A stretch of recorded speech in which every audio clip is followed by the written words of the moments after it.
good afternoon, good morning, good evening, wherever you are in the world. Thank you for joining live and streaming. My guest, Chris Kontos. What is up, my man? How are you? Good, bro. I'm just out here in Hayward at Craig's house, having a nice smoothie and getting my day going. We're going to go into the studio today and record some deep cover tracks for Spiral Arms. Wow. And, speaking of, I'm in Hayward. You're probably on the hill. I'm over by Hesperian in that point. Oh, nice. Yeah. Nice. So I'm waving off the hill. Yeah, I'm waving too, bro. I think I can see you. Hey, yeah, dude. So, dude, it's been a minute. How you been, bro? Good, dude.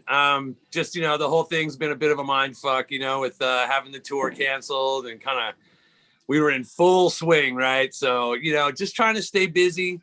Working with a couple different, little projects here and there.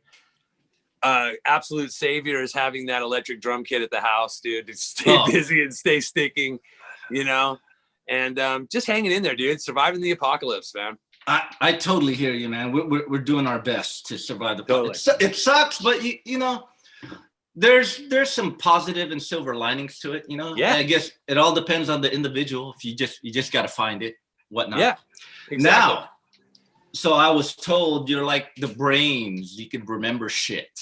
Yeah, from what I was told. Now, I have a good, there it is, selective memory, but correct me if I'm wrong. I mean, the first time I saw you play was with Verbal Abuse. Okay. 1988. I think it was with Death Angel at the Stone. It was one of their Christmas shows. I think it was, come on, Chris. Yes, I had just joined the band. We hadn't even gone to Europe yet. Okay. That was, yeah. That's the first time I saw you. It was 1988 on the Frolic. They were on Frolic through the park run. Verbal Abuse and Demented. Wow. Okay. Yeah. Nice. Nice. Very old school. You look school. at the flyer. No. I was at that show, and I remember the song VA Rocks Your Liver, and you guys were going crazy. Scotty was the singer. Yeah. Jumping around. I was like, holy shit. Because I remember that's the first time I saw Verbal Abuse, and I've heard of DRI, MDC, and all. I've listened to all that stuff, but then Verbal Abuse came. I always dug the name, and I was like, holy shit, these guys are sick. But then again, I also I know from Attitude Adjustment, but I never seen Attitude Adjustment live. So wow, yeah. So yeah, it's a trip, dude. Yeah, I worked for them on and off as a roadie, during those times, and then they got an offer to go replace MDC on a European tour. And Greg, the drummer at the time, his father had just passed away. I think he was having his third kid, and his dad ran the pharmacy in Palo Alto, and he was taking that over. So he called me up and said, hey, do you want to go to Europe? And I was thinking it was a roadie job. And I'm like, hell yeah. And he goes, well, actually, you're going to be playing. And I'm like, what? And that's kind of how I was seeing into Verbal Abuse. We did that local show, and then we went to Europe for my first time ever in 80. It was that was the end of the year. That was the Christmas show. You're right. Yeah, 80. Yeah, I remember that because back then they always had Christmas shows, and I remember that show. I was like, bought my ticket at the Record Vault, man. Nice. See, I remember all that stuff, dude. I was a high school kid, but I love going to shows then.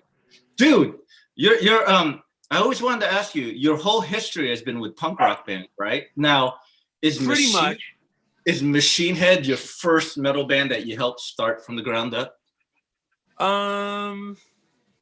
Well, I can't really say that I helped start that band because Rob and Logan and Adam had already been playing those songs. I mean, I think some of those songs were even offered as Violence songs first. Okay. And then, I came in, Rob needed a drummer for the demo that he wanted to send to the guys in Ministry because he was asked to join Ministry. Okay, I heard about that. Yeah, he didn't want to send them Violence songs. He wanted to record these new songs that he had, and so we borrowed Damon Gallego. Had this awesome Panasonic boombox that just recorded amazing, and we did those first songs, "Blood for Blood," "Fuck It All." Raised to Overcome, I think, and a couple other songs that we did real quick for that demo. And then I took off to New York for about 6-7 months, and I came back, and then it all kind of fell into place. But yeah, you know, with the crossover thing, it's like, you know, the punk bands with Attitude Adjustment, you know, there was a thing happening with us that was like the strumming and the crunching, you know, and that was happening with DRI too, kind of at that moment. So you have the kind of birth of crossover. So yeah, it's hard for me to really call Attitude Adjustment a punk band, you know, because we had Rick Strahl on guitar and bass, which is definitely pulling from the metal world, you know, and then Andy, and then, you know, myself and Eric, you know, we were just as hyped about the Exploited as we were about Merciful Fate. Gotcha. You know, gotcha. You know what I mean? So I was never on like one side of a genre. So it kind of is pure crossover, you know, but, yeah, I would think that Machine Head, as far as metal band, that was the first like full bore metal band that I joined, you know? It's funny because I found it interesting, like, because I've followed Machine Head. I saw you guys live from the early days. But when I found out, Chris, because I didn't know Logan and Adam. I was like, right. I'd met Logan. I could tell you a story on how I met Logan later. Okay. But I was like, I didn't know who they were. And I said, Rob Flynn from Violence, Chris Kontos from Verbal Abuse, Attitude. How is this going to work? Right. So then how is the chemistry on that when you guys writing the songs for Burn My Eyes? Was it something like, all right, man, I got this song, I want you to play this and that? Or is it more of a collaboration? Like, okay, we're jamming a riff, and I got a beat that goes with that. Oh, maybe I got a riff. How is that? How's the writing sessions for that? What was strange was like that very first recording that I was just talking about on that boombox. There were no drum machines. He had those riffs. They had been rehearsing without a drummer, just, you know, in the bedroom jamming those songs. So I was the first drummer to play those first 4 or 5 songs. And I got to tell you, dude, I was super inspired as soon as I heard those songs, the drum beats for Fuck It All, you know, playing the rolls through the verses as opposed to playing the beat, playing fills as he's singing kind of backwards at the time. Flipping some of the stuff that maybe was perceived as maybe a fast beat and then playing it slow or funky, like Old. We had a conversation about that at a show, and you were like, hey man, you could tell the story. I thought it was a fascinating story, dude. You know, the Old could have been basically like an Exodus song, you know, and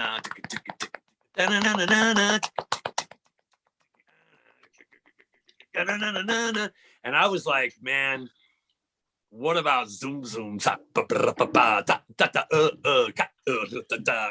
right? Because for me, metal was going constantly. Yeah. And the notion of being able to be like this is, you know, and that's kind of that's the groove metal thing that starts to happen. You know, there's a few drummers that start to think, wait a minute, I could easily just double bass this and dum dum dum dum dum dum dum.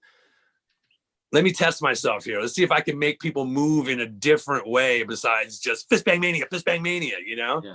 Now, where did that beat come from? It's not really punk rock. So where did you pull that funky ass beat, bro? Well, I grew up my whole life listening to funk and all kinds of classic rock. And, you know, Joey Kramer is one of my favorite drummers. Like, you know, so I grew up with all kinds of music in the house. So once I kind of pick punk rock, you know, I did that. But my information for drumming and my inspiration was all based on classic rock, classic fusion. So as that progresses, when Bad Motorfinger came out by Soundgarden, yeah, and Matt Cameron is just getting sticky everywhere, and the hi-hats are talking, and the ghost notes and the flare, that I kind of pulled Old off of that record. Like, I need to be like this. This is sick, you know, as opposed to just slammer, slammer, slammer, slammer, you know? It would have been a totally different story if you would have just kept it thrash beat. You know what I mean? I don't think it would be the song it is today. You know what I mean? Yeah. Yeah. And you know, so I did that first batch, you know, and then they continued with Tony Costanza and Tony. Rest in peace. Totally. You know, totally. And you know, he did a lot of work too. You know, he worked on the whole second batch of songs, and then there was just a couple more that we worked on after I joined, after Tony. But you know, it's both of our kind of thing going on there. It's just that me and him play differently in a way that, you know, I was able to find myself and my own expression in playing the stuff that he kind of mapped out while I wasn't in the band and he was in the band. So it was cool to, you know, I reconnected with Tony over the years, and, you know, both of us have a kind of a struggle with our legacy with Machine Head, you know, it kind of all went for both of us. So we kind of bonded on that a bit, and really loved and cared for the guy. And I just feel that there's like a blend there of both of our styles for that middle chunk of the Machine Head songs.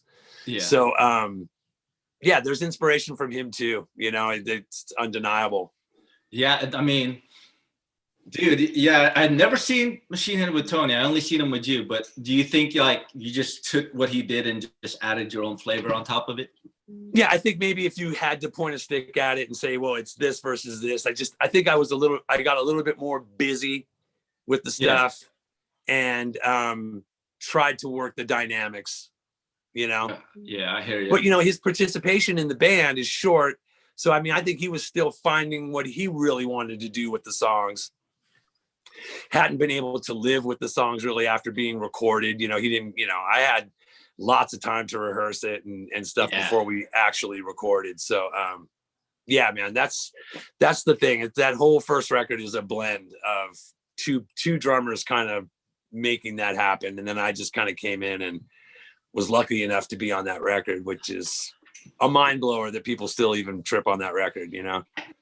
It is, dude, I was just listening to it this week. And, you know, before I get into the, you know, the details that I want to fanboy out on that record, I had the demo that you guys recorded that eventually got you signed.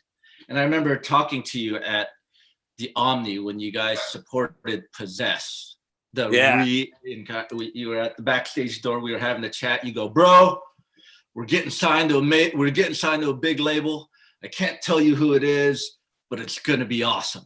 And dude, you gotta agree with me on this. During that time, 93, right before you guys released, the Bay Area scene was shit. Yeah, it wasn't happening. I mean? Yeah, for everyone, even for yourselves. You guys were pulling okay. You know, just like every other band, it was just but you guys did good. I mean, I saw you at Berkeley Square. I saw you at the Terminator. Yeah, I saw you quite a few places. How did you guys get signed? Was it from like the old school way where you guys made demos, send it out to fanzines, record labels, saw your reviews, wanted to see you, or was it more like it was easy because of the connection? Because Rob was with Violence. Well, I think that plays into it because, you know, he had, you know, Buravoy Kurgan's ear. You know, you've got Monty Connor aware of what's happening out here, right? So you got that combination. And then, you know, Rob was real vigorous with the sticker. I mean, that sticker being put up before there was any music everywhere. What is this MH thing? What are those Manson eyes? You know, it's like, those were on bus stops and stop signs and club doors and backstage way before the band was even really heard. Exactly. So I remember. It was really smart. It seems like he had a kind of foresight of like what to do. Yeah.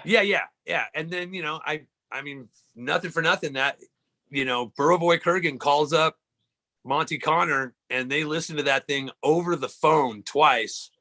Wow. Yeah. And Monty's like, okay, what's going on? And then at the same time, the Concrete Metal Foundations Forum was happening. And we went down and snuck into that. Actually, Tony was in the band at that time. Okay. And, you know, we went down there and played Gazzari's. And then we went to the, you know, to the Concrete Foundations Forum and just passed out stickers and just made our presence known. And by the next one, we're main support for, at the Concrete the next year, So Rob was aggressive. Joey was aggressive with Roadrunner. They signed us unseen. Wow. Yes, I've read about that. That's unheard of then. Yeah. Yeah, they signed us unseen. There's footage of Monty Connor checking out Machine Head for the very first time at the Berkeley Square. Wow. So that was a little bit unheard of. And I just think that we had something that we were confident in. Rob was super confident that we were going to be able to do something with it. There were a couple labels that kind of came around and kind of played small beans. And Rob was like, no, we're shooting higher than that. The cannon is here. Yeah. And it worked out, man. And it just becomes like a legacy pop for the whole band. And I think still a bit of a holy grail for the band. And I just feel lucky enough to come back and kind of put a stamp on that with Logan and Rob. And sure, there's an asterisk on it. It's not all the original members, but at the same time, I think it was just healthy and also very cathartic, Yeah. I mean, what band has in metal? Let's just stick to metal. What band has all original members today, dude? Yeah, it's impossible to find that. It's impossible unless you're ZZ Top. Yeah, and he's not even the original drummer. See, you know what I mean? Like right. People could go Rush, but Neil Peart not was the original. Yeah. Neil Peart, yeah.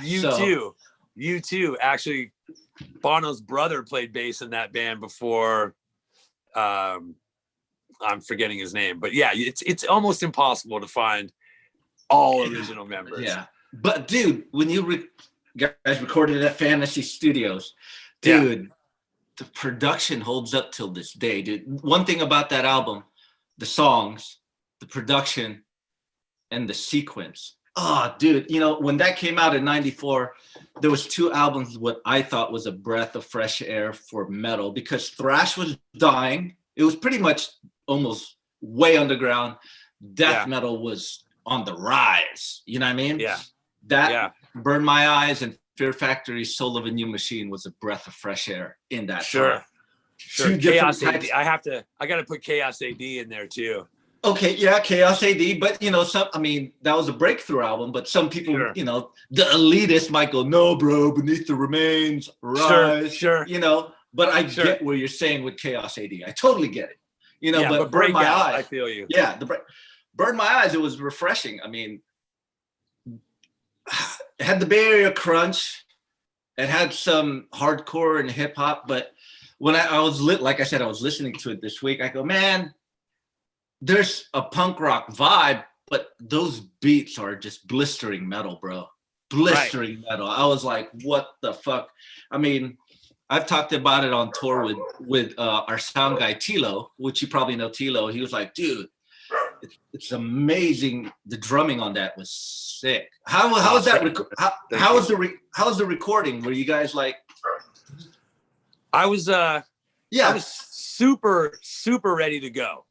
We were heavily rehearsed, and we had played some shows that we got great response off of. So we were feeling that, and we just knew that we just had to go in and play our asses off. And we trusted Colin Richardson, and we trusted Vinny to get that signal.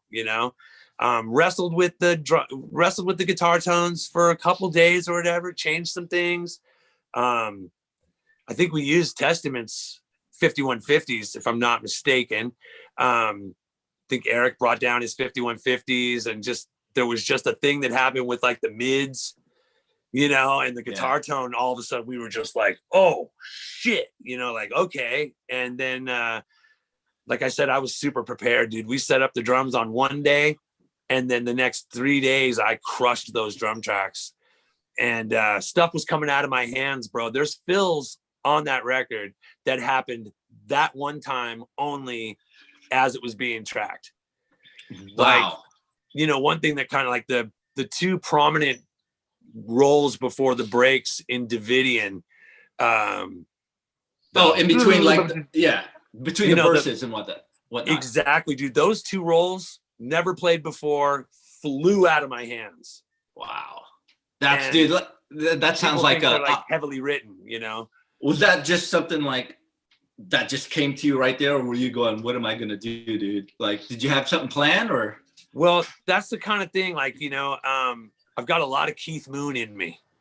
Oh, so I'm reacting in the moment. I'm just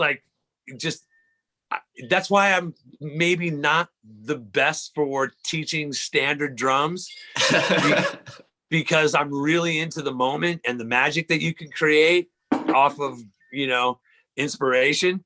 Yeah. So like, like the Davidian roll, that I played that a couple times, like maybe I should start the song kind of thing. I know I wanted to have a drum intro for it, like, Stargazer or Over the Mountain or, something with toms, but I knew I wasn't going to get a long time to do something. So I had to make it quick, because we were chopping fat off of everything on that record. Like any fat was getting chopped off, and like, no, let's to the point. Let's get to it. Let's get to the boner riff.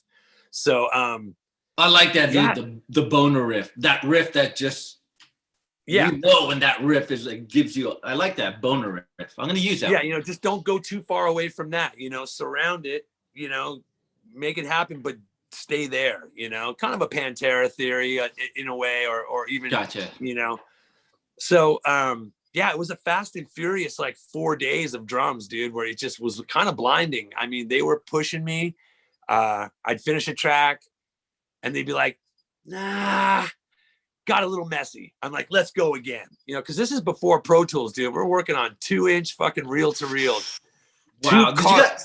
Did you guys play off the floor together, or was it like how it is today with you play to a scratch track, or? I just played to Rob. To Rob. Rob was off to the side, but standing in the room with me, and we just vibed, Wow. Yeah, I knew that Rob was going to lay down solid. He was not going to mess around. He was going to be, real true to the bulk of the riffs. So we just did it together. Yeah. Dude, he's a good player, really good player. And you know what? Super underrated. Yeah, I kind of miss that. Like, that playing in the room type deal. That there's nothing about that energy is different. You get what I mean? As opposed to just sitting there with a click, and playing to a guitar. Right. So did that help you a lot recording, having Rob there and just hearing him and vibing? Well, yeah, because we didn't record to a click back then. That was all natural tracks. You can hear it speed up and slow down and stuff. And I think that's a big part of that album is the energy explosions, the thermometer popping at the top of the song, if I go wham, just whoa, they blew the top off it, so. Yeah, the push and pull, right? Like, the human and now element. People do that, now people talk about doing that with the click, or they automate the click and stuff, but there's something about it organically really happening. I mean, for all intents and purposes, it's the same way Van Halen recorded. It's like fucking Eddie and Alex killing the tracks. They come in and make it great, Yeah. So, but you're, like I said, the pros and cons of Pro Tools, at least with Burn My Eyes, you already had the arrangements mapped out.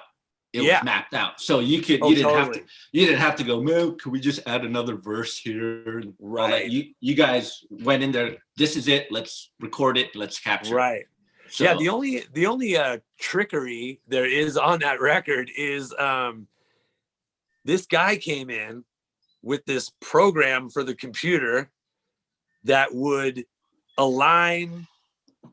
This is how it's being described to us at the time. We can take each kick drum and we can move them or replace. And this turns out to be the guy who invented Pro Tools. Really?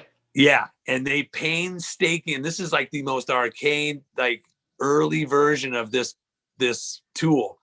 And for 3 days, the guy, I can't remember his name, is totally blown it, but that guy and Vinny. Uh-oh. Hold on. There you go. Sorry about that.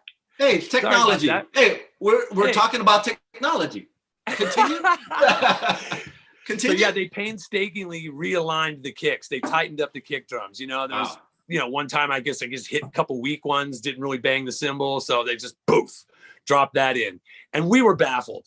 We were like, "What is this sorcery?" You know what I mean? And it turns out to be now the way of the walk, right? I mean, no one's going to go through what we went through. Because you look, if we wanted to listen to a different take of a song or change a part or whatever, it was a painstaking 11-minute process to pull the reels and set up the, nowadays your Pro Tools guy is sitting there. He's already reading your mind. He's like, oh, you want to hear take 1? Then now take 6. Yeah, I already fixed that. You're like, oh, okay. Like stuff is kind of being fixed now on the fly. Yeah. You know what I mean? There's always pros and cons to a lot of there are. And I just, I've heard the term play for vibe. They'll tell a drummer, no, just play for vibe, or a guitar player, or even a whole band. Yeah. And then that's leaning on the fact that like they know the Pro Tools guy can fix it. Okay. Might be a little dangerous to the pressure of getting a take. There's a certain amount of, Phil Spector in the back of my mind going, okay, time is money. This time, take 2. You know what I mean? Kind of. Yeah. So there's an energy to that. Yeah. That makes it like, oh, come on. I mean, we were doing those mixes, dude. It was all hands on deck. You just got to take that fader, move it up, and then move it down. I mean, these were like rock takes, where things weren't completely automated. We had to like, okay, all your job is to move that fader to the tape and leave it there. Because we don't have 8 hands. It was like a bit of an octopus mix. Wow. And that's how real rock and roll records were made. So it kind of is one of the last of the records to be made like that, Yeah, 2-inch reel. 2-inch tape on a big board with people helping you mix, man. Now, like you said, automated. Now it's like, oh, on this part, just move the grid. It'll stay there. Yeah, and, exactly. We cut that tape. I think we only cut the tape 2 times on that entire record. And it was terrifying, for the break in None But My Own, where it goes, oh, that sound effect. Yeah. We added that. And we were terrified to do it. Vinny's like, I got this. And the old. Yeah. That sound, I know what you're talking about. I thought it was a toggle switch. How it just. Right. So what it was a guitar that was affected, ran through a metronome. Oh, wow. Interesting factoid. Yeah. Interesting factoid. Yeah, exactly. Yeah. Now, but it was terrifying to cut the tape, right? Back then, you're just like, ah!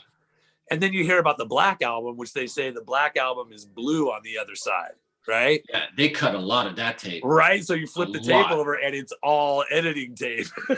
Wow, man. And you only cut it twice. So yeah, we only had to cut 2. Yeah, because that was speaks to what you were saying. Having songs ready. Yeah. We're not changing parts. We're not adding verses. We're not adding endings. These are songs. Record us. Yeah. That vibe. You can hear it. Now the album comes out. Did you expect it to be as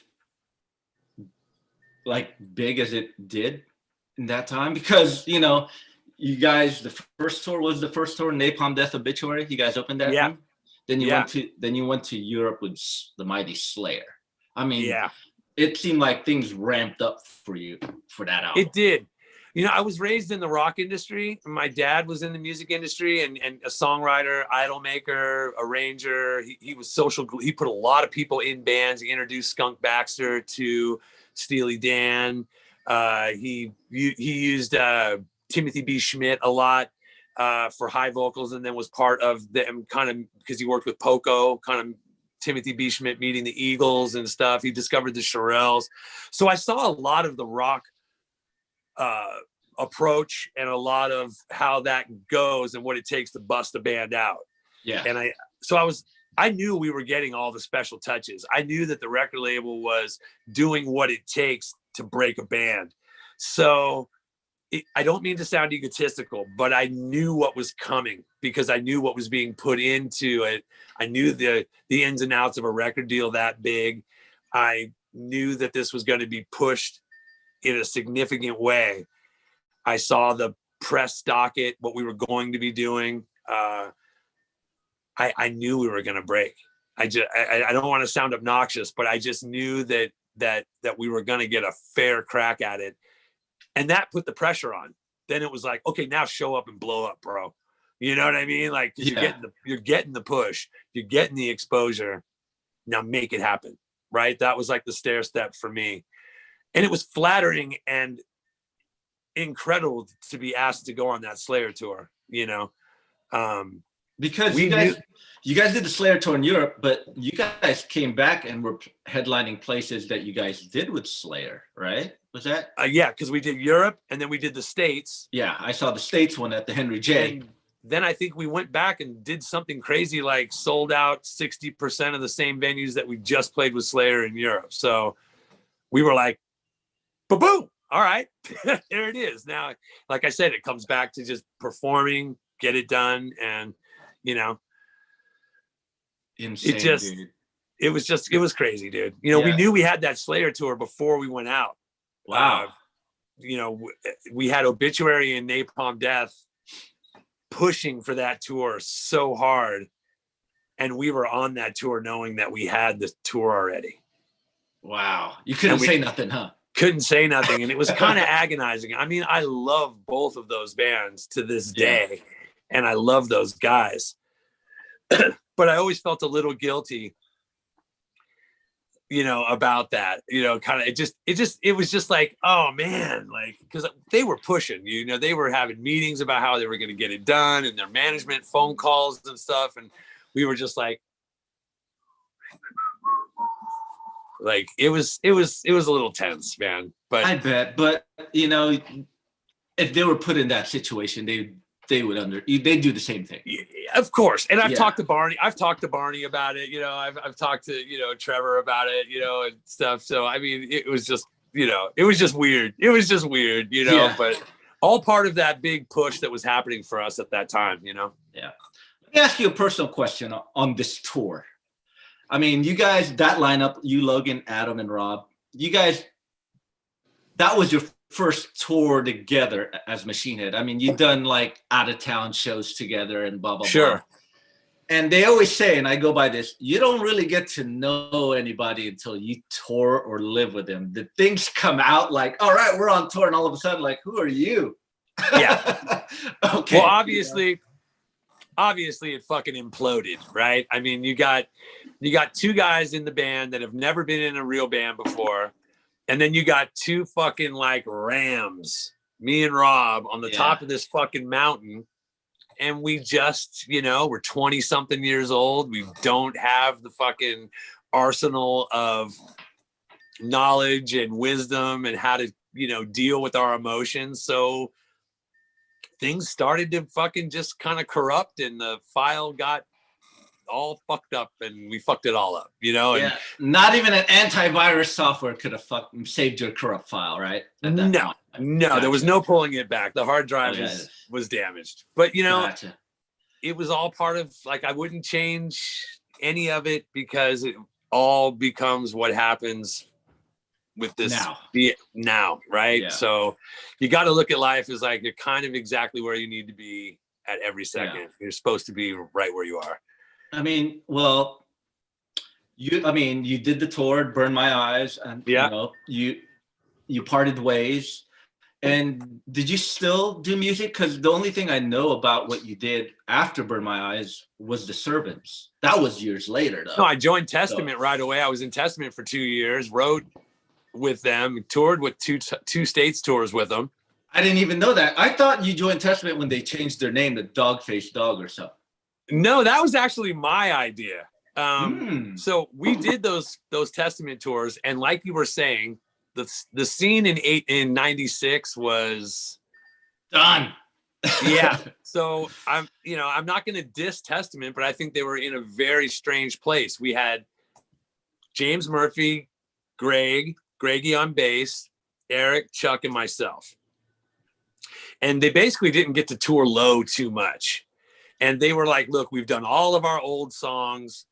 We want to do a lot of the old of the Low album. I'm sorry, the Low album, right? Yeah. So they hadn't really touched that. So we basically played most of the Low album, and then the big hits, Souls of Black, Practice What You Preach, Over the Wall, right? Yeah. But they were, I mean, there was a big gap between what was happening in music and who their fans were, there was like there was almost, there was a nostalgia vibe going on. But that was only for the States though, right? Because in Europe, it's a whole, but you did Europe with Machine Head, but you were in Europe. Yeah. So it's a two different cultures type deal. You know what I mean? Yeah. I mean, look, Testament's coming off of spandex and big white tennis shoes and big hair, right? Yeah. And now everybody is cornrowed and wearing baggies and Ben Davis, and the scene was changing around them, and I just felt that and then all of a sudden James is gone. We kick out Steve Harris. I mean, Greggy, there's no, that thing is gone. And it's just me, Chuck, and Eric down there at the studio writing music that doesn't sound like Testament. It's way more modern, way more of an approach maybe that they were taking with that song, Dog-Faced Gods. Yeah. So I told them, look, and this was my honest opinion at the time, I just felt that they were dangerously close to becoming a nostalgia act. And that people were going to throw on the Fringe Overkill t-shirt and the Stonewashed jeans and the moccasins and go see Testament. And that they were in a situation of change and needed to kind of break that mold of maybe becoming a nostalgia act. And I said, look, turn the page cleanly. Like, this is a new band. You don't have a shredder on guitar. You don't have a shredder on bass. We're writing this different style of music. Maybe you should be Dog-Faced Gods. And they kind of rolled with it for a while. And then it just got really weird. It just got weird. And I backed off. And, the press kind of comes out that I was trying to change Testament and all this stuff. But I was just putting my opinion out there. If we were going to stray so far from what the band was built on, maybe it should be a new band. We were trying out Eric on bass from Attitude Adjustment. We were trying out people that were from completely different genres, and it just felt like that. So yeah, my time in Testament was great. I love those guys. I love Chuck. I always loved Chuck. But it was a strange time for them, and it was a weird time for me to be in the band in that massive amount of transition. And boy, do they fucking put a stamp on it when they get back together, and they've had such an amazing run since it's really come together. A few other drummers come in, Lombardo, John, John Detty, they've had a cast of characters, Tempesta, Gene now. I just think they're really solidified, much like DA, now. You guys have had a great run once it finally became this thing, I think it seems that way for a lot of bands. Same with Exodus, you know what I mean? Machine Head had their ups and downs, but what band does it? You know what I mean? Right. What relationship does it? Band, wife, these husband, whatever. Platonic 5-man marriages. Oh, dude. With no grudge sex. That's true. That is true, man. Yeah, I agree with you on that, man. I agree with you on that. So you did the Servants after Testament, right? Was it Servants? Yeah. I've seen you guys play quite a few times. Yeah, it was super fun. And that harkens back to my classic rock roots. I felt like I had done the whole hardcore crossover thing. I've done the metal thing. I, did all this other stuff, the weird kind of thing with Grinch. It was like kind of Neurosis, Tool, kind of weird. And I just felt like I had never played. I never played with a piano. I never played with backup singers. I never played the rock and roll kind of thing that I was brought up on. And that band I super cultivated. I found the singer, the guitar players, the whole buildup. That was like my brainchild. And Tony Malson from Devil in California was our singer. Yeah. Dave Rude from Tesla now was our guitar player. And it was just a mission to just do good, wholesome American rock and roll, and we got to play with so many outstanding bands that I never would have been exposed to just playing metal. I mean, we opened for Motorhead, Robbie Krieger, Mountain, UFO, Thin Lizzy, every hair band from the 80s, from Faster Pussycat, Cinderella, there's a band right there, all original members. Cinderella. That's right. That is right. You know, I like Cinderella. I like all those bands, dude. Like I said, it was not genre specific. If it spoke to me and it rocked me, I'm cool with it. You know, I love Cinderella. Kiefer is one of my favorite singers. Oh, and you know, it was that whole Pound SF moment where they were booking all of these bands.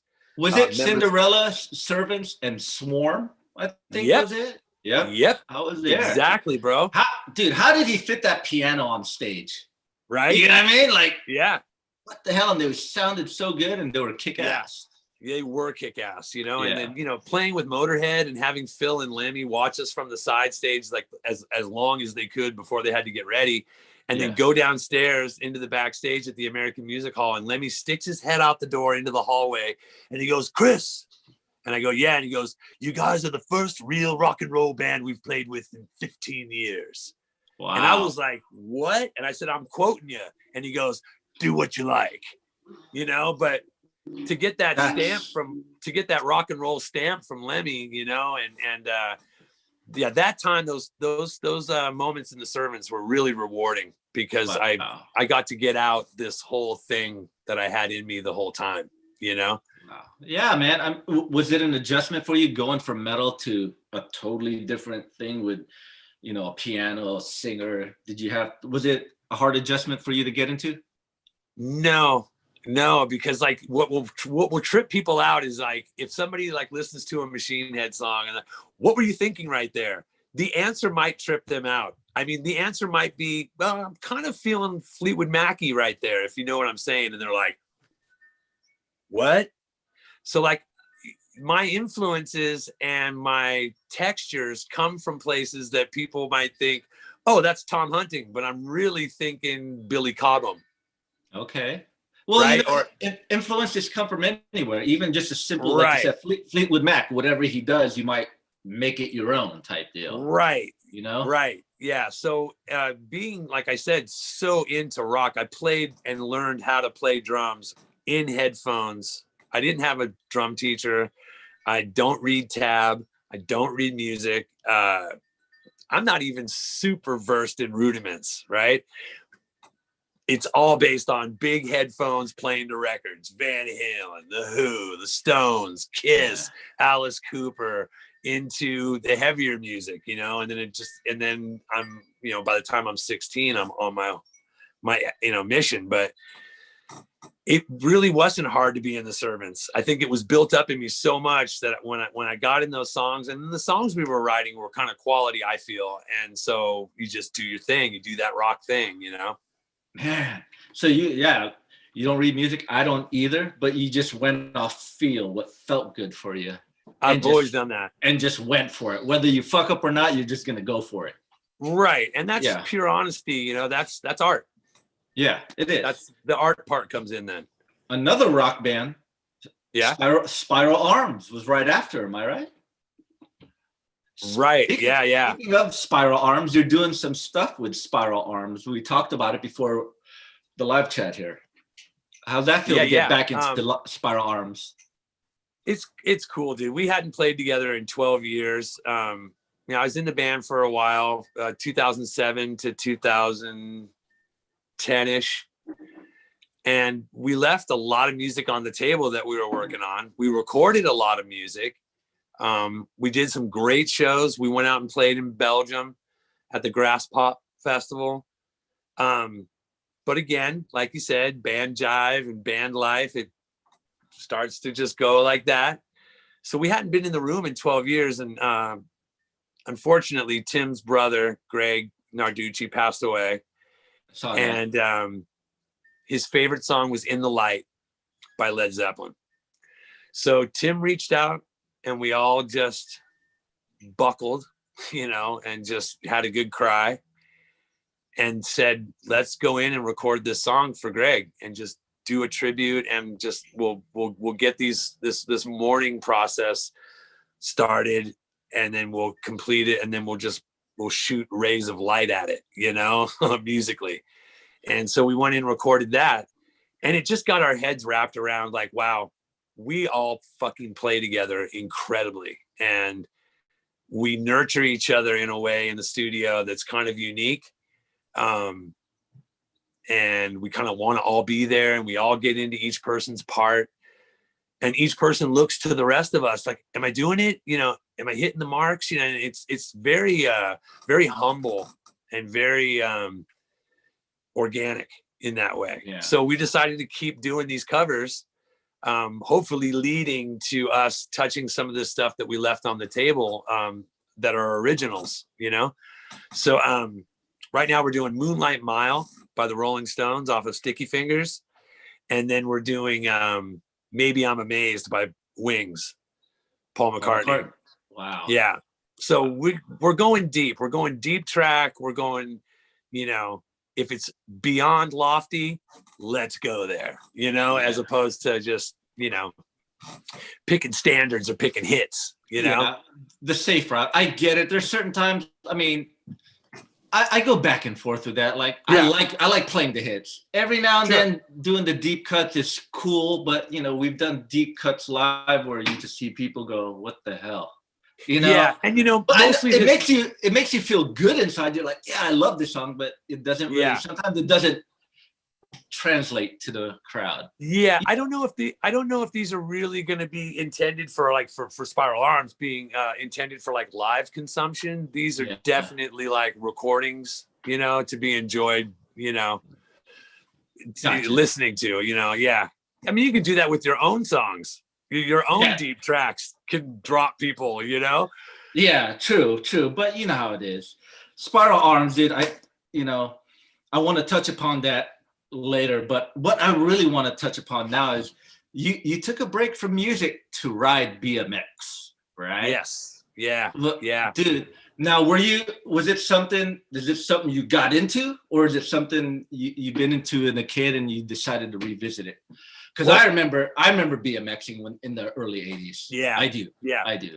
So I was totally part of that whole, like, you needed a couple things. You needed a BMX bike, preferably a Mongoose. You needed nunchucks. You needed a Kiss record. And, you know, there was like some things that you needed, you know, and BMX bike was definitely part of it. You couldn't get me off it when I was a kid, but I was more of like around the town, little guerrilla spots, you know, like riding some of the creek beds we had in Concord, you know, and we had a little place to ride called Bancroft. And there was a big hill with a jump called Twilight. And, you know, there was like Willow Creek and stuff. So there were kids in that scene that were racing and were becoming like phenoms. My friend Darren Bonilla, you had Bob Madrana, Skyway bike, you know, and these notable racers would be around. And I was doing football and drums, and mom just couldn't, you know, as many chores as I could do was like keeping me in my bike, you know? Yeah. And then the drumming was happening right at the same time, you know? So I was seeing these guys in casts and, you know, crutches, and I'm like, I'm kind of playing the drums, you know? So I put it away around 1984. Okay. And then I got sick. I had to have some spit glands removed that were getting impacted. It was exactly what I was getting sick with while I was in Machine Head, actually. And it just became chronic throughout the years, and had some procedures. But 2013, it really got bad. I had massive infections, and I had a thumb-sized stone in one of my glands. And at that time, dude, I was a little disillusioned with music and kind of trying to find my way out. I was super heavy. I was like 335 pounds, 38 pounds, partying, drinking, drugging. I just wasn't in good shape, and I was not prepared to go into that savage of a surgery. And I fell into a coma. No shit. And, yeah. From being unhealthy and all the drugs and all that stuff. Yeah. Just that my system was so weak at the time. I just couldn't bear the surgery, and I had some swelling and blood loss. And, they induced this propanol coma to, you know, they had to intubate me and all this stuff. And it was nasty. And when I woke up, I was just popping off all these names from the 80s about BMX. You know, it took some hindsight to look back at that moment and realize kind of what set the seed was when the Olympics brought on BMX racing in 2008. I thought that was so cool. I was like, whoa, BMX racing in the Olympics? I'm like, what? So I think that was the seed that was back there. And I was convinced I'm going to race BMX nationally. You couldn't talk to me about music. I was instantly sober. I didn't think about not even drinking or smoking weed for about 20 days. I was like, I haven't smoked any pot. I'm going to roll with that. So I kind of just sobered up. I wanted to lose all that weight, and I started going to tracks and racing locals. And I have a great friend, Thomas T, who's a guy from Fairfield. Super cool. He's been in the scene. If you saw him, you'd go, probably know. Yeah. Huh? I'd probably, if I see him, I'll probably go, sure. Oh, that dude, all right. Super stage diver, been around forever. If you saw him, you'd be like, oh, that guy? Pro racer, amazing, dude. So he was the one that kind of was my guru for BMX. And he brought me out and he said, dude, you're good. He's like, actually correct this, correct that, and start racing. So I started racing, and in 7 months, I lost 129 pounds. Wow. And I basically podiumed 95% of my races. I went and won my first national all 3 days. I went 1-2-1. The second day I got second. From 5th place, fought all the way back. And it just took my head over, dude. And in 7 months, I won the Grand Nationals in Tulsa, Oklahoma, which is like one of the hardest, trophies to win in BMX. Dude, in 7 months, dude, you became a black belt in BMX? That's fucking awesome, bro. I guess it's yeah, dude. Damn. But yeah, it was something that had to happen, dude. It was metaphoric. Okay. In a way, because it's an individual sport, and I had been doing things that included 5 guys basically my whole life. I couldn't advance unless we all advanced together, and it was like I just felt like I didn't have to rely on anybody in the first turn. I didn't have to rely on making the pass somebody else. I was like, I can do all of this, and it was like a metaphor for kind of unshackling from band life and that whole band commitment, So it was like you got this new lease on life, pretty much. You come out of the coma. It certainly was, man. Did you? I mean, when you got out of the coma, was it? It must have been a trip, because I talked to Will about it, because he was in a coma, and he has a new lease on life, and I'm sure BMX helped get you healthy, right? Yeah. It gave you that saved your life. That adrenaline rush must be awesome. Incredible. I've never, it's super demanding. You can fuck yourself up, dude. I'm not going to lie to anybody, dude. It's a fucking blood sport. I've had some pretty savage injuries. I've never had to concentrate on every second, like we were talking about with the drumming, dude. It just comes out of me. I could be doing the most chaotic stuff and watching you interact with somebody's side stage, and be playing old, but me and you are like making eye contact about somebody in the crowd that just flopped a stage dive or something. It'd be like, yeah, but that was crazy. Not with BMX, dude. I can't think about anything else except every moment on the track, or you come off the bike. You're not out there like tra-la-la. So anyways, bills and rent and this, that, the other. I mean, you have to focus like harder than you could imagine on racing, dude. 8 guys as big as me. You have to clear your mind before you hit the track. Completely, dude. Completely have to be prepared, or you're crashing. Straight up, you are crashing. Wow. Yeah, it's 8 guys barreling into a 15-foot, 16-foot wide turn, at 26 miles per hour, banging elbows and jockeying for position. And it's no joke, man. It's a hardcore sport, and I love it. And the community of people are incredible, dude. Generous, kind. There's a little thing in BMX, right? Because we all practice together, right? So when we do practice, you'll have a 5-year-old next to you, and a 48-year-old and a 17-year-old pro, and because they just knock them down. Just everybody take laps before we start racing. We've all got to be good, because if somebody crashes, it's a yard sale. We're all going down. So this encouragement to hone your skills, you just want to be tiny bit better than the other guy. You know what I mean? It's like, we all have to be good. You know, when somebody's super sketchy, you can start to see people come around that rider and be like, hey, you know what I'm noticing? You're riding with your wrists super flat. Roll your wrists over and you'll get a little bit more stiffer control. And they're like, oh, okay. And then the next little sketch is removed. You know, it's like, you need to squat more. You're standing up on your bike too tall. That's why you're going all over the place. So everybody's encouraging people to get better, ride faster, be stronger on your bike. And that's something I didn't expect from the sport. I thought it was going to be a little bit more locals only and like, you know, kind of shut off, like, who's this scrub? But from 10-year-old kids to 78-year-old, you know, people were like, oh, try this, try that. You're looking really good. Maybe you should get a little lower. Take that turn a little higher. You'll get some speed off the turn. And it was just incredible to experience those people. And I'm so grateful for BMX, man. And it got me ready to do the machine head thing too, dude. Because when they called, I was peppery, salty, ready to go, ready to snap, you know. Good segue, dude. Good segue.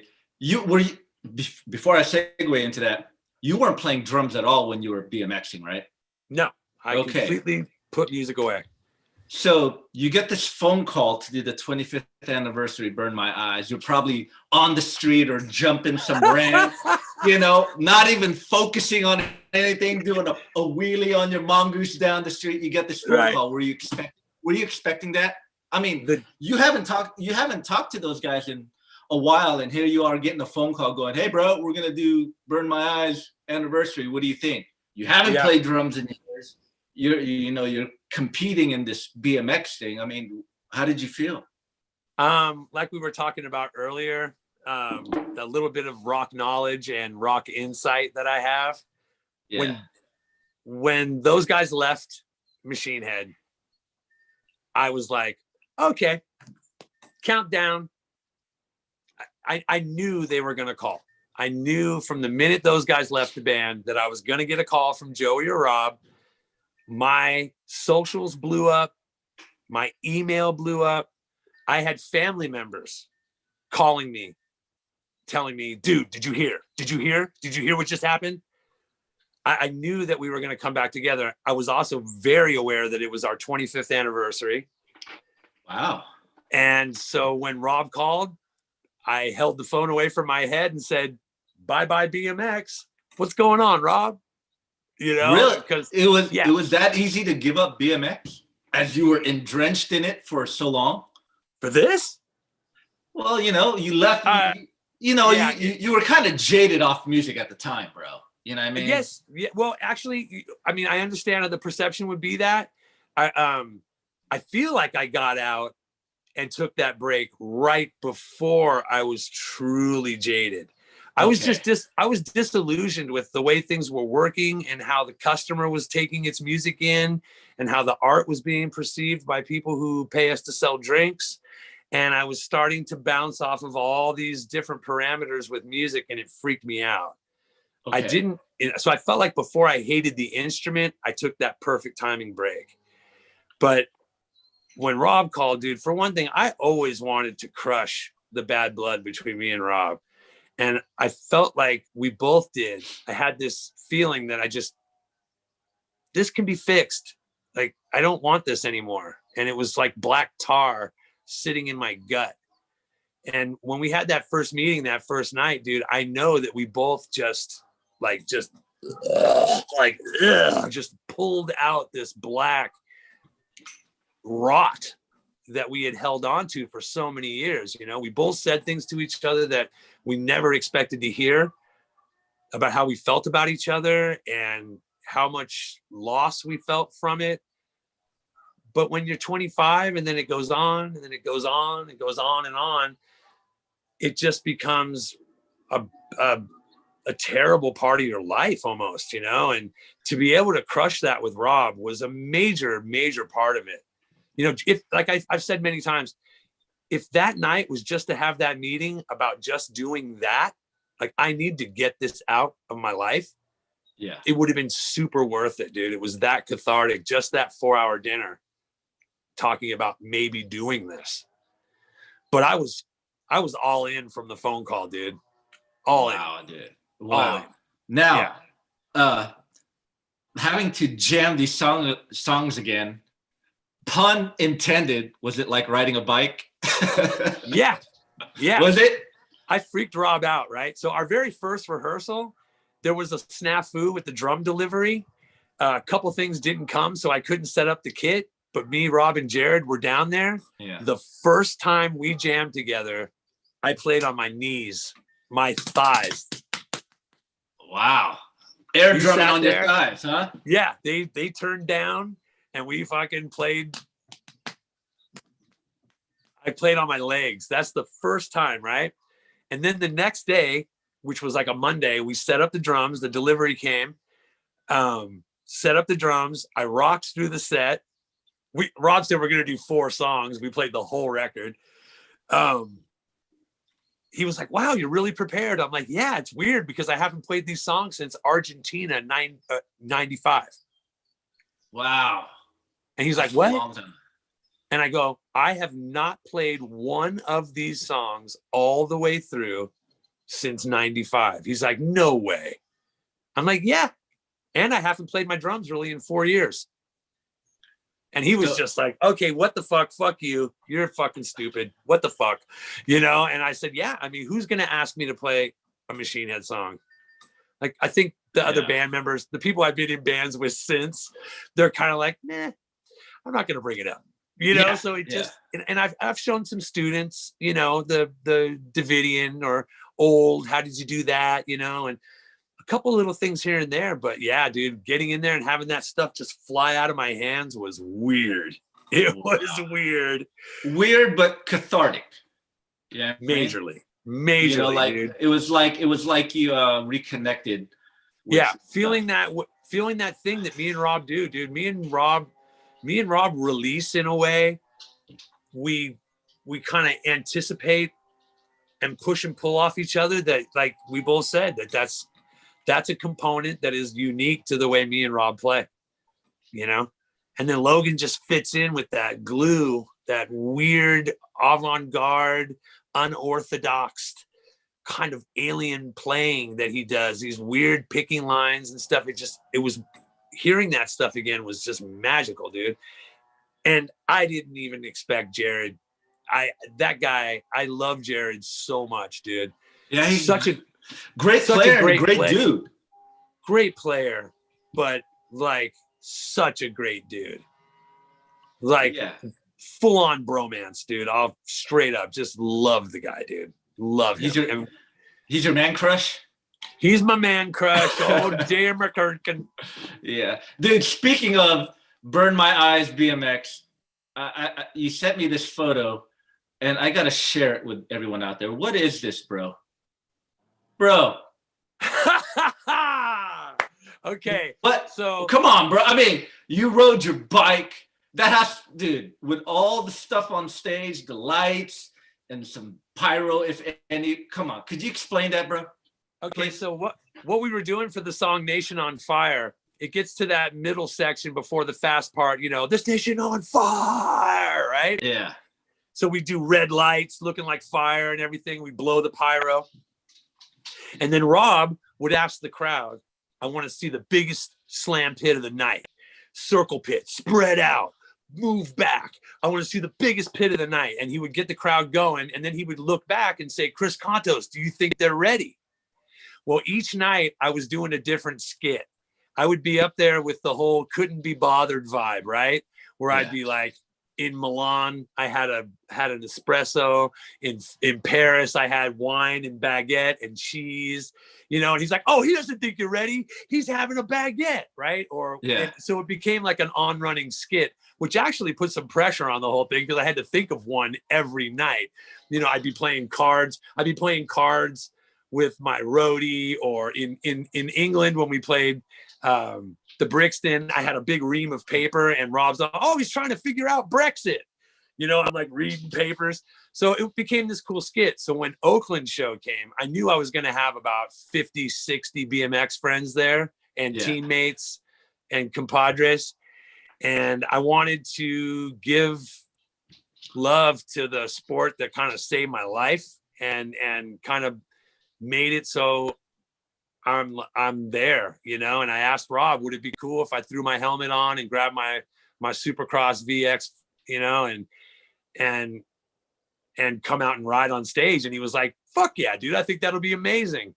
And it turned out, dude, in the BMX world, you know, like my main bike sponsor is Bill Ryan from Supercross. And he said that right there is one of the most significant connections between music and BMX that's ever been made. Wow. And it's a great photo, dude. It's a great photo. I had to share it on the stream, dude. I was looking at it going, that's badass. It was just my way. You know, I rode to the front of the stage and I picked up my bike above my head, you know, and held it up. And my friends, you could hear them over the crowd. All my BMX fam was like freaked out. And it's a great memory, dude. And I got to thank Rob for letting me do it, dude. It was super cool, man. That's awesome. Now, dude, I'm going to ask you one more thing about the Burn My Eyes anniversary. And I want to get to this factoid that a lot of DA fans don't know about. But one more thing. Coming into Burn My Eyes 25th anniversary, how was it? Because you were there when you toured on the record the first time. Now you're coming back with production, pyro. Things are just, you know, well oiled like a machine, meet and greets. And how was that? Like, I mean, because Rob did a great job at building the brand and the band. And here you are coming in going, what is all this? Packed house? What the fuck? You know, how would did that trip you out, man? It would trip me out. You know what I mean? I wasn't as much tripped out as I was just proud that for one, the record still had legs and people were that still enthusiastic about Burn My Eyes. And then I was also really proud of Rob for putting together such an incredible thing, you know, and the head cases and how they treat the fans and the meet and greets and stuff. And I was like, so what do we do? They're going to walk by a table and get pushed out like like some bands do. And he's like, no, bro, we sign everything they have. We try to give them 1 to 3 minutes each person. We do photos, we mingle, and then we kind of just break off and go get ready. I'm like, wow, that sounds well worth it. If I was a fan and I knew that I was just going to get shuffled by a table of 4 guys with sunglasses on that just went, hey. But these were real interactions, dude. I was getting military valor coins from guys. I was talking to people who had been through great struggle or great pain or loss that made it through with that record, or meeting guys that were like, you know, I first saw Machine Head 25 years ago and I got married the next year, and here's my 25-year-old son. It's his first Machine Head show. You know, you're like, whoa, a whole human happened, you know, around that, you know, and just these really intense moments. And then also standing right next to Rob, you know, they put me and Rob at the end because they knew if we were at the front, the line was going to get blocked. So me and Rob were at the end, you know, and hearing the fans tell Rob how much his lyrics, you know, the band means to them, that was really intense too. So, you know, and the pyro was my idea. That first night we had dinner, we went through the whole night talking, and then we were talking about family and pets and kind of just chopping it up. And I said, oh shit, I totally forgot to bring something up. And Rob and Joey's faces just dropped. They were like, oh, here it comes. And they totally thought I was going to say something like negative or whatever. And I went, one thing, fire. And he went, pyro? And I said, oh yeah. And he's like, I think we can make that happen. You know, now Machine Head had never used pyro indoors. They'd only done it at festivals. And he was like, wow, okay. And I go, yeah, you only say fire, burn, you know, you say something about fire like 6 times on the record, you know, Nation on Fire. Like, you know, it's like, we need fire, you know? So, and he actually helped me. He asked me for advice on how we should design it and where we should use it, you know, and yeah, it was cool, man. And the production was amazing. The road crew, the film crew, everybody was just popping. You know, the morale is high, you know, in that camp. That's awesome, man. That's awesome. You know, there's no dolphin and tuna kind of vibe going on. Everybody's treated the same, and you know, it was incredible, dude. It was a super incredible time. That's really good to hear. I saw photos and all that, and you know what? I listened to Rob's podcast. I heard the one with you and him. One of these days, either I want to be on his show or I'll get him on here. I do want to pick his brain about things because he's pretty transparent about a few things, and I just want to kind of like, you know, just enough to go, because I think it's very educational and very helpful, you know. Well, I told Rob, I actually told Rob there's something I so appreciate about this time in Machine Head was the transparency. There's a lot more transparency. It's not as guarded, and it's cool. It's actually a very cool vibe, man. You know, the heart rate isn't at 172 to ask a question. You know that you can just ask the question and it's not going to be met with intensity or we're not talking. And that's part of growth and older and wiser and having family life and things, you know, you grow, you know, and I think that was a very enjoyable part of this whole run, you know. That's great. So Mr. Flynn, if you're watching, I want to get you on here one of these days at your leisure. Let's get to this, man. I've been wanting to. I know the DA fans don't know a lot about this. It's not documented really well. You filled in for Death Angel in Japan on the Act 3 tour due to unfortunate circumstances. Yes. And I want to talk about that with you. How did you get that gig? Was there like an audition process? All I know is the accident happened. Yeah. And these guys had some dates they had to fulfill in Japan. I mean, that's all I know. Right. I knew at the time I heard you were filling in and I thought, whoa, that's a trip. But I never knew anything else after that. Till this day. All I know is that till this day, all I know is you filled in for those shows. Right. So basically, everybody was, of course, super concerned about them and their health. And Andy, you know, Andy was going through it. And my friend Amber Workman. I know Amber. We know Amber. You do. Yeah. So she calls me up and she goes, "Hey, Robbie Cavastani just hit me up for your number." And I said, "Really? What's going on?" She told me exactly what you just said. They have dates they have to fulfill, or it's going to be a colossal loss of money, and they need to do these shows. And I said, "Okay." And me and Rob got on the phone, and the way I remember it was that Rob was talking. There was, I believe, there was like 19 days. Wow. Or something, right? Wow. And he was talking about trying out all these drummers. And I said, "Rob, why don't we just get down there and start kicking ass for 14 days? It's a fucking almost 90-minute fucking worth of music.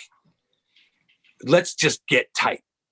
And he was like, "What do you mean?" And I go, "What are you going to do? You're going to try out 6 drummers and then wield it down to 4 and then have them come down and pick between 2 and then what? Give yourself 5 days to rehearse? I mean, let's just go down there and start kicking ass." Right? So, we went for it, and we rehearsed, I think, for about 12, 14 days out in San Francisco, and just got it as tight as we could and as best we could, and we went and did it. It was amazing. Look, that tour, like you were talking about being all, whoa, like look at all this production and stuff. That was the tour that ruined me, because I got there and it was all by the clock, the same stage, the drum riser, the back line, the carpets being stretched out. You know, it was like the real professional shit. And I'm back home doing Machine Head attitude adjustment at little podunk fucked up little clubs and shit. And I'm like, we're doing it all wrong. You know what I mean? So that was really intense to see that level of professionality in the hotel rooms and the backstage catering and the record label dinners and, you know, running around Tokyo or Nagoya, you know, in the middle of the night and having a blast like that. You know, It was awesome. And I thank them so much for taking me. And that was my first time in Japan. And it was incredible. They were huge, dude. We were playing huge, super high end, super tech venues. And it's just tragically under documented. There's no photos, there's no video. I was telling you before the podcast that there was these 4 cassettes. I ended up with 4 board tapes that were lost. A friend had a savage breakup and one person destroyed a whole bunch of that other person's stuff or took it or whatever happened. I lost those tapes. And like you said, there's like 1, 2 photos of me and Mark and Robbie backstage. That's it. That's it, dude. You know, and it's tragic because, dude, the songs, the shows were super good. It was a transformative time for them. So, you know, it was a real marker of a moment too, which to be so, to be so underdocumented is actually more of a bummer, you know, in the annals of the history, you know, and, yeah, dude, it was great. It was so much fun, dude. I got to tell you, I roomed with VJ. VJ Benz, love that dude. You know, yeah. So of course the banter was like incredibly hilarious, you know, and I got very close with Mark on that tour. You know, spent a lot of time just walking around with him and like, you know, just kind of, you know, he was my high school president, bro. That's right. You guys went to the same high school together. Yeah, and Robbie, you know, so it's like, I mean, I think Rob had guitar 7 periods a day. I mean, my whole memory of Rob at Clayton Valley High School was him in the quad playing guitar. I was like, do you take any other classes, bro? You know, like, turns out he was just in rock school, but you know, dude. So I've always had that. I mean, I say this all the time. I think Mark Osagueda is the new Dio. I think he is the friendly, kind, honest, eloquent, loving, caring guy in metal. I think he's taken the torch for Dio. You know, I mean, people will say Osagueda's my dad. Like they say about Dio. Dio's my dad. You know what I mean? It's like, and you know, I'm gonna have to agree with you. What I also like, not only his voice and all that, the frontman thing. You know, it's missing. You see a lot of bands like, cool, but Mark, man, I love it. You know, it gets me pumped up. You know what I'm saying? Yeah. Like, go get it, bro. You get something there. There's musicians and there's entertainers. Yeah. Mark is a motherfucking entertainer. Fuck yeah, he is. You know, and also another thing I respect so much about him is that he doesn't roll with the puff piece. And what I mean is the cream dream, right? The whole bullshit, I'm fucking rich story. He's always been like, oh, great, I get to put this wet towel down and go be a rock star. You know, from bar backing to rockin' whacking. You know what I mean? And I've always respected that. He's kept it real. You know, that rockin' to roofing thing is real. And I think people need to understand that, especially the consumer, that some of your heroes drive Uber, okay? Some of your heroes are fucking dispatchers for trucking companies. Some of your heroes get off stage and get on a roof and start tacking down shingles. You know, this isn't the money bag sense. None of us are even 100,000-aires. Not even 6 figures, not even close. Okay? And so there's a disconnect there, and I've always respected that Mark kept it real. You know, I do this in life and I go do this in life. It's not like I'm pulling up to double-sided driveways around the fountain and parking one of the 6 cars because I'm in Death Angel. It's just it's a misnomer. And I got to tell you, people think it's like that. I meet people all the time and I got to blow their bubble up telling them, yeah, that dude drives a cab, you know? And they're like, what? They can't wrap their head around it. And some of these people are like musicians trying to get in bands that are full-blown adults that have this misconception about the money in metal. which leads me to the, I don't want to be bummer here or be, but I think the consumer needs to wrap their head around how they take in music. I get what you're saying, but doesn't that ruin the mystique though? In a way? No, because we're past that. Facebook already did that. We've already seen Joe Perry mowing his lawn, in a bandana. Okay, fair point. In a bandana and sweats, So, I mean, that's gone. What now needs to be driven is the reality of the fact that a band like Lamb of God has sold 37,000 copies of this last album. Yet they supported Slayer for 10 years and have played to millions of people. And most people are sourcing our music now through live streaming. And what they have is a misnomer in their head that we're actually being paid, but it's 915 plays to earn 1 hour of minimum wage in California. Yeah. Being paid 0.000.000.009 of a penny. The consumer thinks we're getting paid, and that kind of makes them realize, oh, I'm not stealing the music. At least I'm not stealing it. But Pharrell, who put out that song Happy, yeah, he posted his total earnings from one of the major live streaming companies was $2,700, bro, for Happy. Popular hit. Huge hit. Yeah, and he did $2,700. So let's take all 6 and add that together. That ain't real money.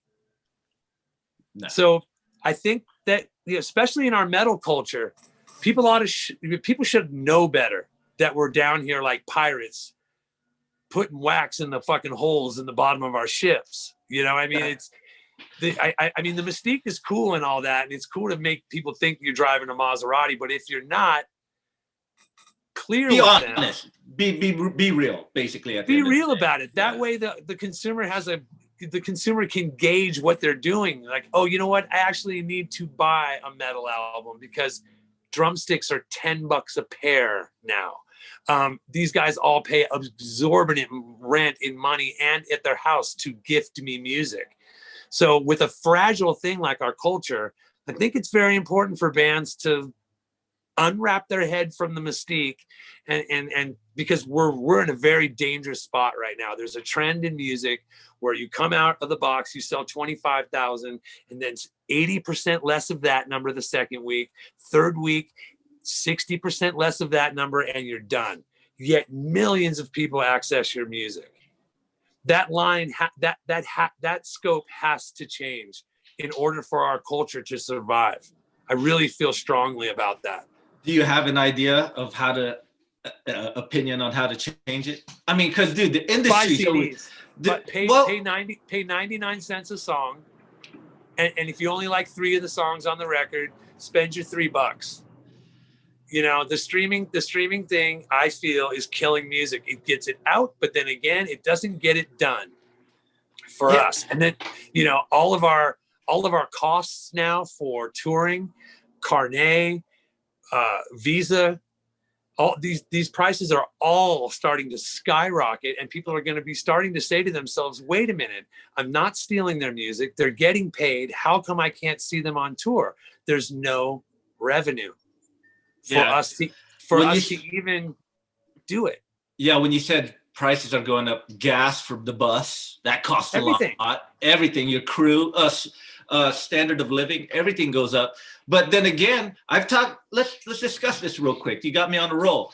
I've discussed this with other tour managers, like, oh, your prices of shirts should be down, but I see bands with high prices of t-shirts, you know what I mean? But I get it because things are going up, How are you supposed to live? It has to flex in a certain direction. That's the meet and greet thing. Yeah. You've got people out there that are basically like Neil Peart that don't want to meet anybody. I can't pretend that a stranger is a long-awaited friend mentality who have to do meet and greets. Yeah. To make it happen. the meet and greet numbers are a huge part of just getting, let's say, the plane tickets or the crew together, or they think that this is all cheddar. They think we're walking away with a lump of money on our head, like, yeah, what's up? No. It goes to pay the cost and whatever negative you're in. Basically. Exactly, bro. So I just think, mostly like, look, with our culture, I just feel it's very delicate right now and very fragile. And I think that it's important for the musicians to be clear with the consumer, so the consumer can be clear on what it takes, so they're not dismayed by the $35 t-shirt because they have not already invested the $15 into the CD. It's like there's a thing here where, that's why I try to break down the fan friend thing and try to level that out. I'm on the rail for Gojira. I'm in the pit for the Misfits. I'm the same kind of, I would be a head case if Machine Head was my favorite band, I'm crazy about bands. So I don't like that whole up here, down here kind of displacement. That's why I spend so much time hanging with the fans and going out front and chilling with people and just having normal, real interactions, so they can start to understand and wrap their head around, wow, these are just normal guys. These are just normal people that happen to get up on stage and kick ass for 45 minutes or an hour. Yeah, I try to do the same too. Sometimes I can't, depending, you know what I mean? Yeah. It's really hard, but I do see a lot of the fans and out after the show, and it does feel good to kind of be on the same level. The only difference is we just have a different occupation. You get what I'm saying? Yeah. That's like the tiniest one little fragment. Otherwise, I got patches on my jacket. I'm into buttons. I like picture discs. I'm super into, hearing new music and shitty killer metal bands that come out of nowhere, out of Portland. I'm like, oh my God, they're awesome, Why do you say Portland? Why do you say Portland? Shitty metal bands. Come on, bro. Sometimes music has to be shitty to be great. Okay. I'll think about that. All right. But dude, getting back, streaming could be a good thing if it's worked out right in favor of the artist, right? If we got 35 cents a play. Yeah, because it's not going away. I mean, I get what you're saying, buy CDs, but no one wants to carry on CDs. I still have my rack. I'm not against, I'm not against streaming. It's the pay method and the amount that is killing it.